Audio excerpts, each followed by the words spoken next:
The New Orleans heat pressed down on the streets like a heavy blanket, thick with the scent of magnolia and the distant salt of the Mississippi River. Jalen Moore leaned against the counter of his barbershop, staring out the window at the world passing by. Moore's Fade and Blade wasn't just a shop, it was a sanctuary. A place where the black men of the Ninth Ward came to talk about everything and nothing at all. It had been 7 years since he opened the doors, turning what used to be an abandoned liquor store into something real, something that belonged to him. But owning a business as a black man in the South, it came with rules they never wrote down but expected you to follow. And Jalen was about to break every single one of them. It started with the new development plans. The city wanted to revitalize the Ninth Ward, which meant one thing: pushing black businesses out. Jalen saw the signs before anyone else. City inspectors suddenly showing up every week. Small violations turning into big fines. White-owned coffee shops appearing overnight with city funding, while his loan applications got denied. And the worst part? Nobody said it out loud. That was how racism worked nowadays. It didn't come with burning crosses or segregation signs. Business decisions, and now they wanted his shop. They wanted the land.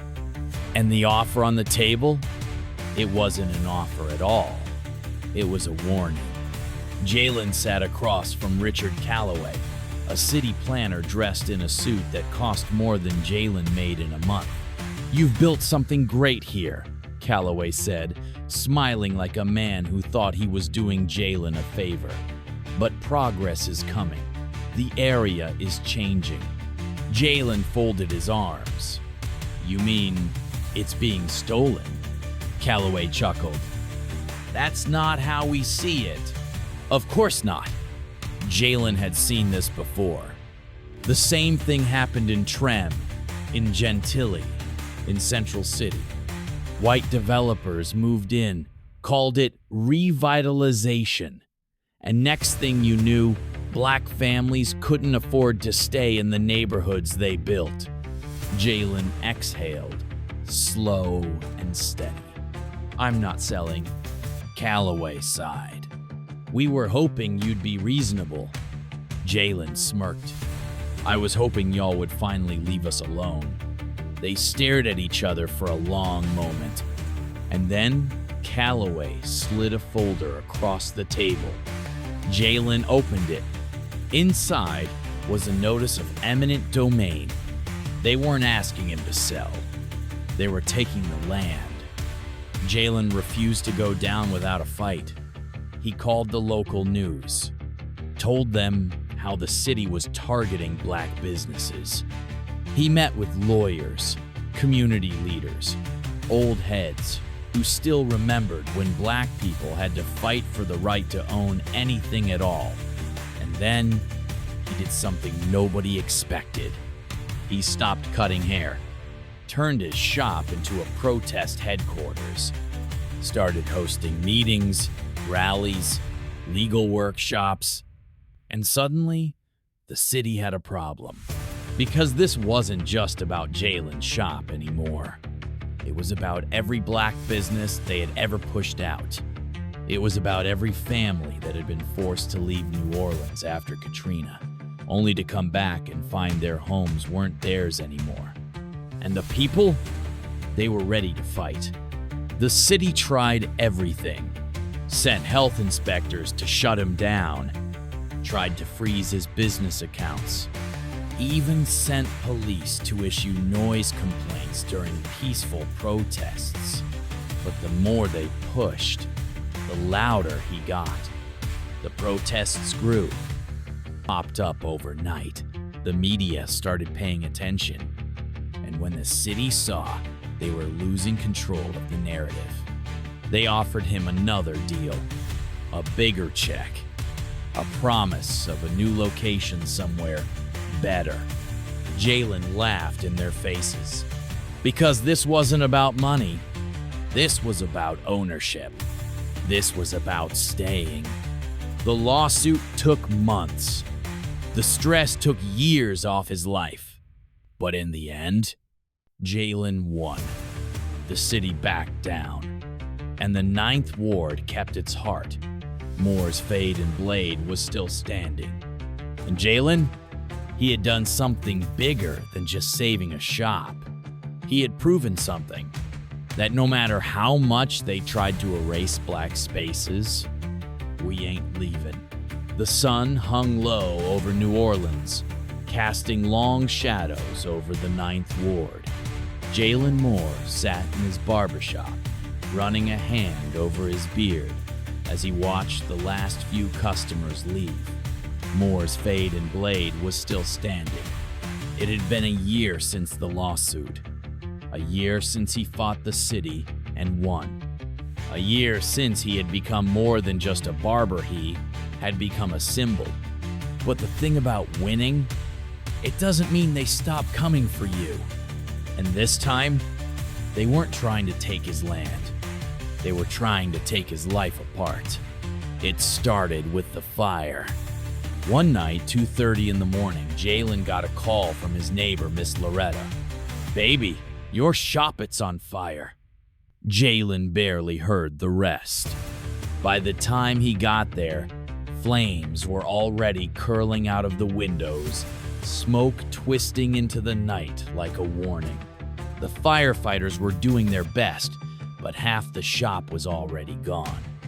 Jalen stood there, heart pounding, as the fire captain walked up to him. "Looks like arson," the man said grimly. Jalen stared, because he already knew. This wasn't an accident. This was a message. And whoever sent it, they thought they had won. The next morning, Jalen walked through the charred remains of his shop, his boots crunching over burned wood and shattered glass. The walls were blackened, covered in soot. The chairs where generations of black men had sat, talked, laughed gone. The pictures of his father, his grandfather, his uncle burned beyond recognition. And the worst part? The police didn't care. The investigator came by late that afternoon, a white detective who barely looked at Jalen as he took notes. "No security cameras?" he asked. Jalen shook his head. "You got any enemies?" Jalen laughed, shaking his head. "You mean besides the people who tried to take my land last year? The same folks who lost in court?" The detective didn't even flinch. "We'll let you know if we find anything." But Jalen already knew what that meant. They weren't going to find anything because they weren't looking. But Jalen, he wasn't about to roll over. He got to work. He called in favors, put out feelers. And within a week, he knew the truth. A group of wealthy developers, the same ones who had been trying to push black businesses out of the city, had been making quiet moves behind the scenes. They couldn't get his land, so they tried to break him another way. They figured if they took his shop, if they made him start over, he'd walk away. They didn't know Jalen. They didn't know his people.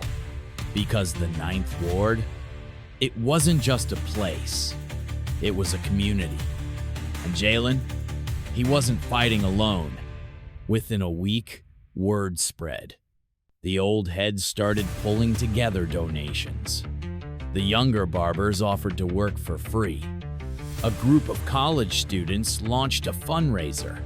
And within 2 months, the shop was rebuilt. Stronger. Bigger, untouchable.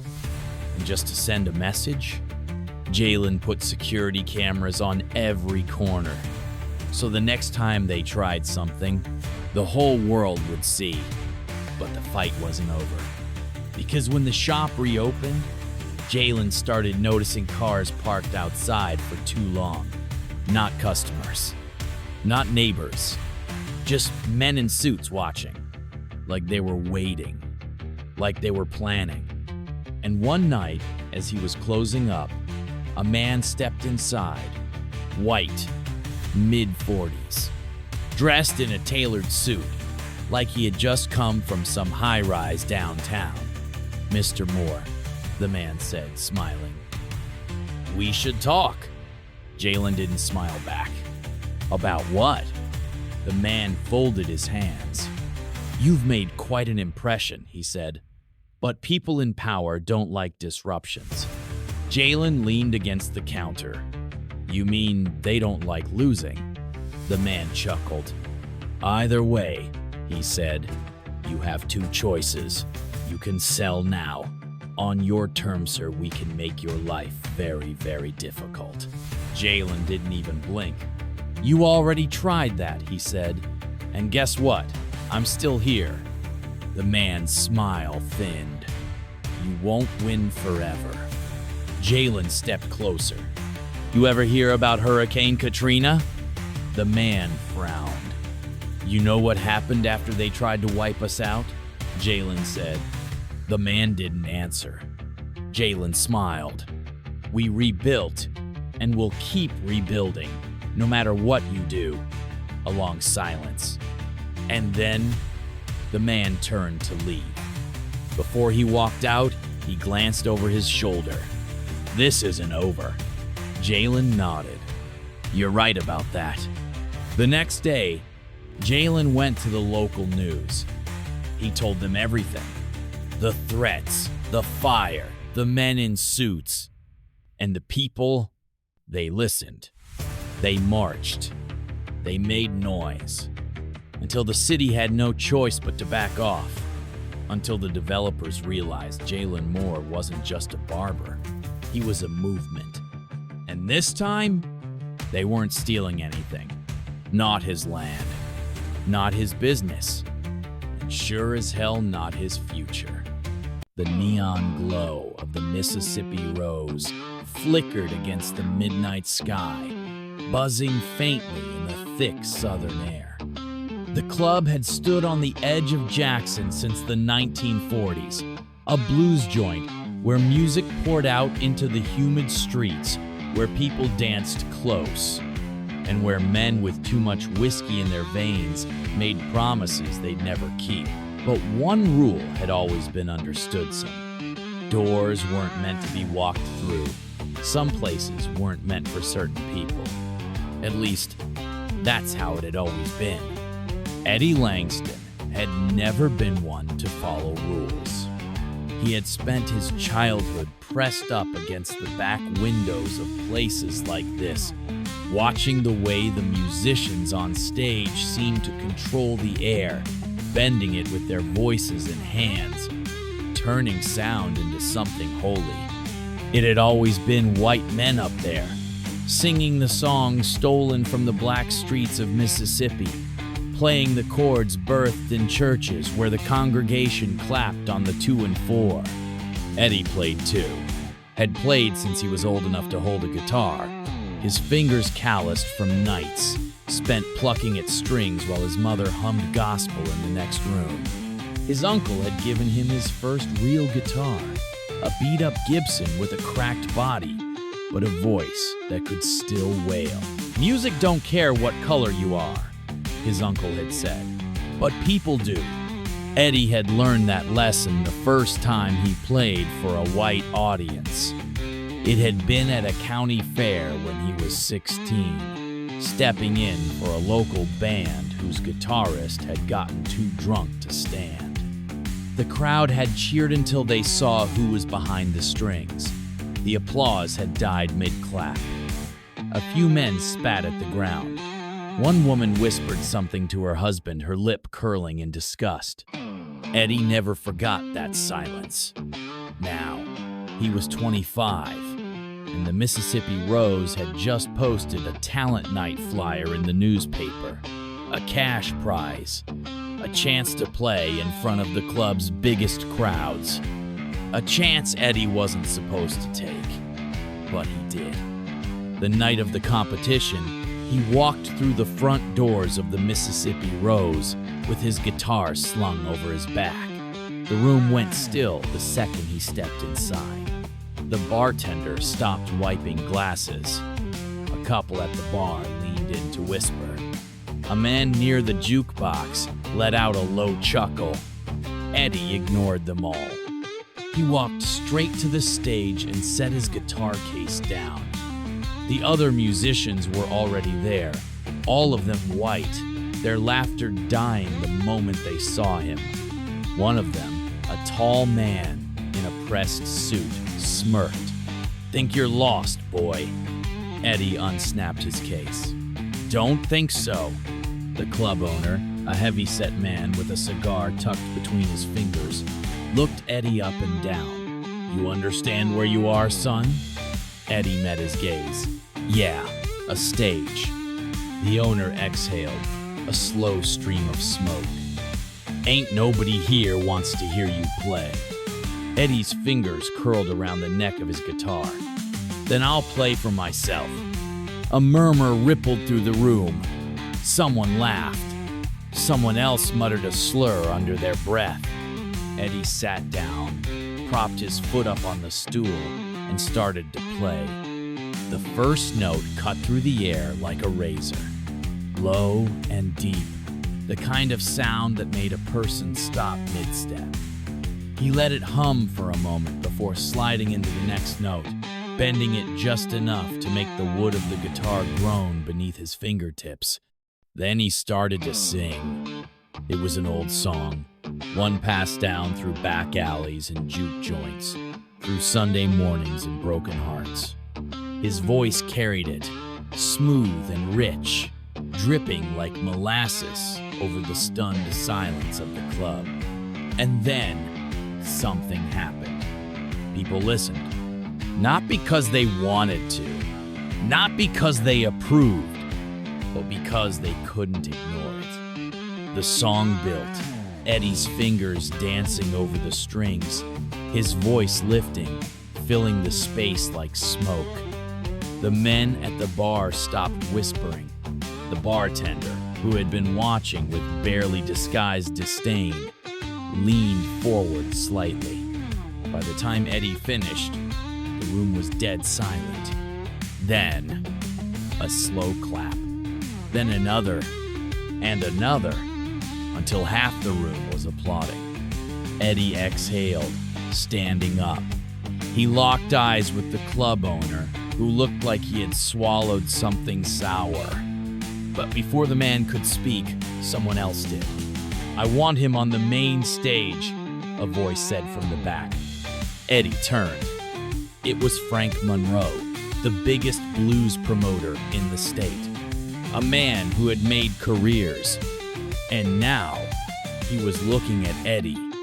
The club owner's jaw tightened. "This ain't that kind of place, Frank." Frank smiled. "It is now." The next night, Eddie Langston played the Mississippi Rose's main stage. People came just to see him. Not because they liked him. Not because they thought he belonged there. But because they couldn't ignore him. And that was enough. For now, because change didn't come in a tidal wave. It came in a song. A note. A single man refusing to be silent. And Eddie Langston? He wasn't done playing yet. The Mississippi Rose had changed. Not overnight, not completely, but enough. Enough that Eddie Langston had stood on its stage for 3 straight weekends, his guitar carving out a space in a world that had never made room for him before. Enough that white folks, who once scowled at him when he walked through the front doors, now nodded in reluctant acknowledgement. But not everyone was happy about it. The 4th Saturday night, Eddie showed up at the club like always. His guitar case felt heavier than usual, though maybe that was just the weight of all the eyes on him. The bartender, a man named Saul, gave him a look as he wiped down the counter. "Trouble's brewing," Saul muttered as Eddie passed. Eddie kept walking. He knew better than to ask what that meant. On stage, his fingers moved over the strings like second nature.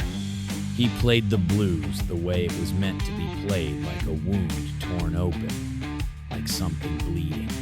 The crowd had grown over the weeks, a strange mix of those who had come to listen and those who had come to make sure he wasn't getting too comfortable. He had just finished his set when he saw them. 3 men standing by the bar, not clapping, not even pretending to drink, just watching. Levi Gaines was one of them. Eddie had never spoken to the man directly, but he knew him. Everybody knew him. Son of a plantation owner turned politician, the kind of man who believed that change wasn't just dangerous, it was an offense. Levi pushed away from the bar as Eddie stepped down from the stage. "Fine playing," he said, the smile on his face too sharp, too practiced. Eddie nodded but said nothing. Levi took a slow step forward. "Been a lot of talk about you lately, Langston. Heard some folks think you belong here." Eddie's grip tightened around his guitar case. "I let the music decide where I belong." Levi chuckled, shaking his head. "See, that's the problem. Ain't the music's choice to make." The bar had gone quiet. Eddie knew what was coming before it happened. The first punch came fast. Levi wasn't the one who threw why this man took care of that. A fist to the stomach, a boot to the back of the knee. Eddie hit the floor hard, the breath leaving his lungs. Nobody stopped them. Nobody moved. It was just like that day at the county fair all those years ago. Except this time, he didn't stay down. He swung. His knuckles connected with something solid, a jaw, maybe a nose before another hit took him to the ground again. Pain shot through him. He tasted blood. Then, voices. Saul's, the bartender. Frank Monroe's, the promoter who had put him on that stage in the first place. Somewhere in the background, the sound of people leaving. Chairs scraping against the wooden floors as the crowd scattered. By the time Eddie sat up, Levi and his men were gone. Frank crouched beside him. "You all right, kid?" Eddie wiped his mouth, wincing. "Been worse." Frank sighed, shaking his head. "They're trying to scare you out of here." Eddie nodded. "I know." Frank studied him. "So, you stayin'? Or you running?" Eddie exhaled, staring at the blood on his hands. Then he looked at the stage. The guitar case was still there, waiting for him. He pushed himself to his feet. "I'm playing." Frank grinned. "Good." That was the last time Levi Gaines put his hands on Eddie Langston. But it wasn't the last time he tried to silence him. A week later, Eddie woke to find his house burned to the ground. Flames had eaten everything. The roof, the walls, the old Gibson guitar his uncle had given him. Gone. The sheriff came, but there was no investigation, no arrests. Just a quiet warning. Some folks don't take kindly to change. Eddie stood outside the ashes of his home. His fists clenched so tight, his nails dug into his palms. Frank Monroe pulled up in his car, leaning out the window. "Get in." Eddie didn't move. "I got nowhere to go." Frank smirked. "Yeah, you do." New Orleans was different. Louder. Wilder. It was the first place Eddie had ever been where he didn't feel like he had to apologize for existing.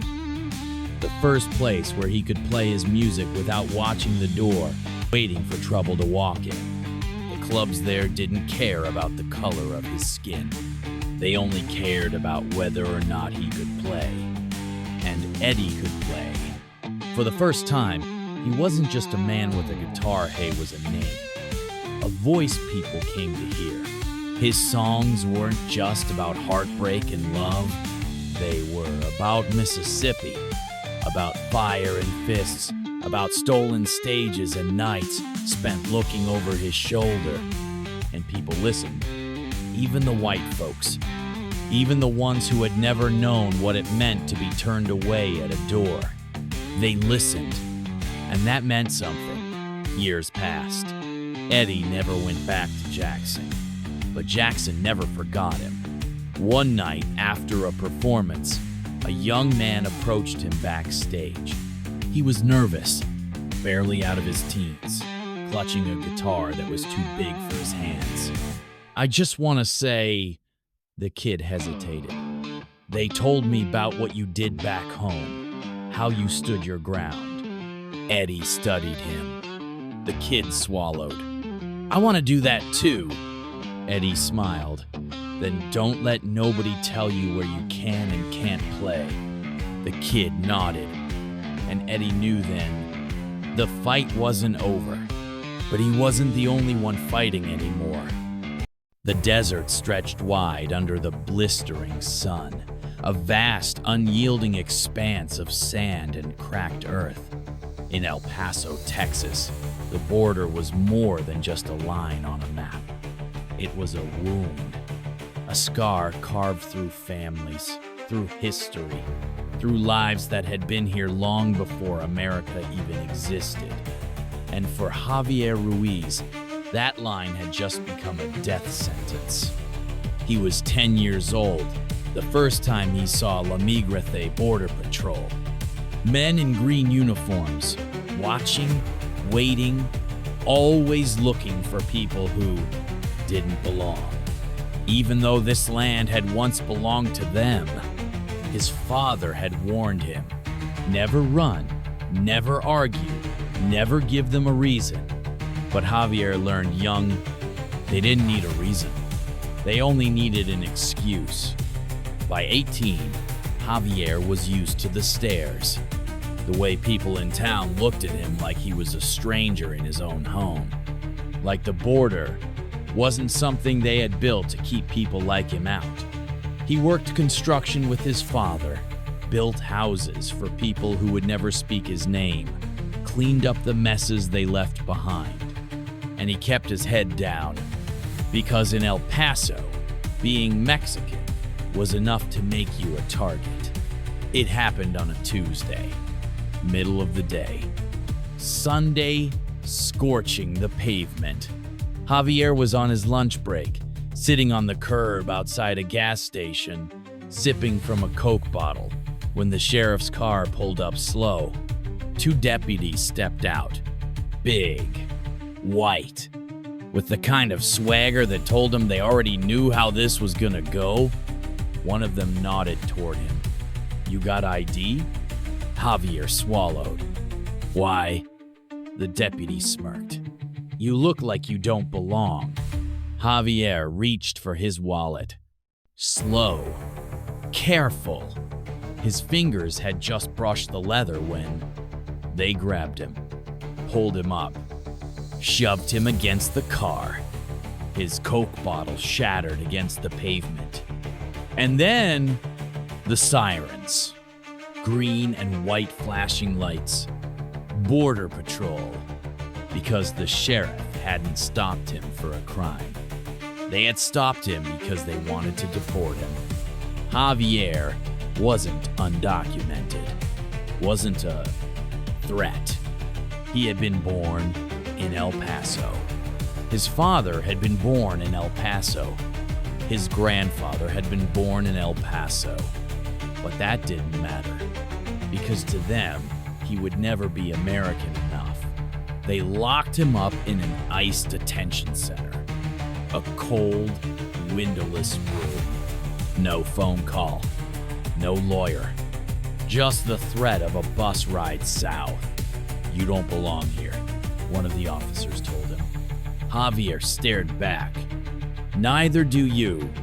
His father came to the station, brought his birth certificate, proved again that his son had every right to be here.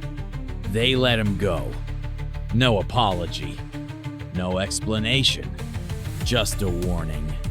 "Watch yourself, Ruiz." Javier walked out of that building, knowing one thing. This wasn't over. It wasn't just him. It was dozens of people. Men, women, children, people pulled from their homes, their jobs, their lives because they looked undocumented. Because the Border Patrol had quotas to fill. And Javier decided that if they were going to treat him like an outsider, like an enemy, then he was going to fight back. He started filming every stop, every raid.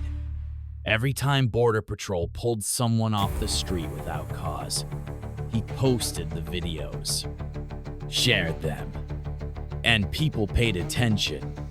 Not just in El Paso, not just in Texas, but across the whole damn country. The government called him a liar, said he was spreading misinformation. Then the threat started. Anonymous calls in the middle of the night. Messages left on his car windshield. Go back to Mexico. This isn't your country. Then, one night, his father's truck was set on fire. The flames lit up the desert sky. And Javier knew they weren't going to stop unless he made them. The next day, he went to the courthouse, walked right through the front doors, and filed a lawsuit against ICE, against the sheriff's department, against every agency that had been kidnapping people like him and calling it law enforcement. And when the news broke, Washington listened. They tried to silence him, tried to discredit him, tried to make him disappear. But the thing about the desert, it remembers. And so did he. 2 years later, the Supreme Court ruled in his favor. New laws were passed. New protections. ICE lost its power to detain people without cause. The sheriff who arrested him, fired. And Javier, he didn't just win. He changed history. They still sent him death threats. Still tried to scare him. But it didn't matter. Because he wasn't afraid anymore. And he would never stop fighting. The sun hung low over El Paso, Texas, painting the desert in hues of gold and blood. It had been 3 years since Javier Ruiz had taken on ICE and won. 3 years since he had stood in front of cameras, his name on the Supreme Court ruling that had changed the law. People called him a hero, but Javier knew the truth. Winning didn't mean the fight was over. It just meant they were coming for him next. It started with the phone call, a number he didn't recognize. He almost ignored it, but something in his gut told him to pick up. Ruiz, the voice on the line, rasped, "You need to see this." Then, the click of a video message being sent. Javier's stomach tightened. He tapped the screen. The video loaded, and his blood turned to ice. A warehouse, a concrete floor, and in the center, a row of shackled men and women, hands zip-tied behind their backs, heads covered in black hoods. A voice spoke in the background. Calm, controlled. "You think you won, Ruiz?" The camera panned. A man stepped into the frame. A face Javier recognized instantly. Sheriff Wallace Holden. The same man who had arrested him years ago. The same man who had been forced to resign after Javier exposed the illegal detentions. Now, he was back, and he wasn't wearing a badge anymore. He was wearing military gear. Behind him, a flagged white and blue, but not the American flag. This one was different, more sinister. A white X slashed across a navy background. Javier's heart pounded. This wasn't ICE. This wasn't the government. This was something worse. Holden's voice was steady. "You took our country from us, boy." His hand rested on the shoulder of one of the prisoners. A young woman, maybe 20. Her body shook. Holden tilted his head. "You want her to live, Ruiz?" He smiled. "Then come find her." The video ended, and Javier knew what this was. A trap, a warning, and a declaration of war. Javier didn't call the cops, didn't go to the press, because he knew the cops wouldn't do anything, and the press would only make the bodies show up faster. Instead, he called Santos. Santos Vargas had been a coyote once, a smuggler, a man who could get people across the border when the law refused to see them as human. Now, he was something else, a ghost in the desert, a man who could find things no one else could. Javier met him at a safe house in Juarez, told him about the video. Santos listened, didn't flinch, didn't blink, just lit a cigarette. "Cartels didn't take them?" he asked. Javier shook his head. "This isn't a cartel." Santos exhaled. "Then it's worse."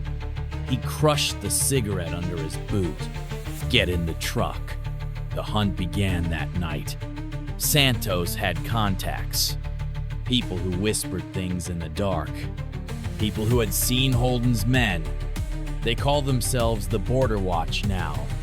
A man in a cantina murmured, "A militia, armed like soldiers, taking people who cross, people who look like you." Santos leaned back. "And where are they taking them?" The man hesitated. "Then, West Texas, old army base, abandoned since Vietnam." Javier's pulse hammered. He looked at Santos. "We're going." Santos sighed. "Thought you'd say that." He tossed Javier a gun. "Hope you know how to use it." They left before sunrise, driving west toward a ghost town forgotten by time. When they found the base, it was worse than Javier imagined. Fences, spotlights, armed men patrolling the perimeter, and inside, prisoners, held in shipping containers, like cargo, like they weren't even people. Santos exhaled. "These bastards think they own the border." Javier's grip tightened on the gun. Not anymore. The attack happened fast. Javier and Santos moved in through the south fence. Silenced pistols. Quick takedowns. By the time the guards realized what was happening, the prisoners were already being unlocked. Women, children, men who had been beaten, starved, left to die. One of them, the young woman from the video, collapsed into Javier's arms. "You came," she whispered. Javier's jaw clenched. "Yeah," he said, "but we're not done yet." The real fight started when Holden showed up. Gunfire erupted. Santos was hit shoulder wound, but still standing. Javier took cover behind a truck. Holden's voice boomed across the base. "You should have left it alone, boy." Javier's hand tightened on the trigger. "You should have stayed in prison, Holden." Silence. Then, laughter. "You don't get it, do you?" Holden called out. "You think this ends with me?" Javier's blood ran cold. Holden stepped into the open, gun raised. But Javier was faster. Bang. The shot tore through Holden's leg. He collapsed, screaming. Santos limped forward. "Now what?" he asked. Javier exhaled and dialed a number.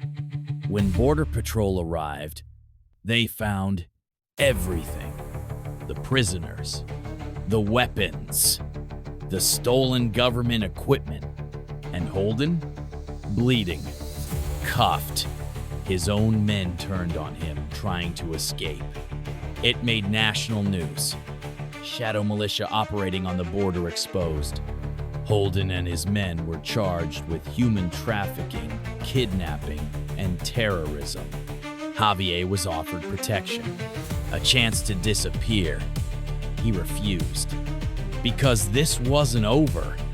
And now, the whole country knew it. A year later, Javier ran for Congress, because the border didn't belong to militias, didn't belong to ICE, didn't belong to the men who thought they could erase people like him. It belonged to the people who had built their lives on it. And this time, they weren't leaving.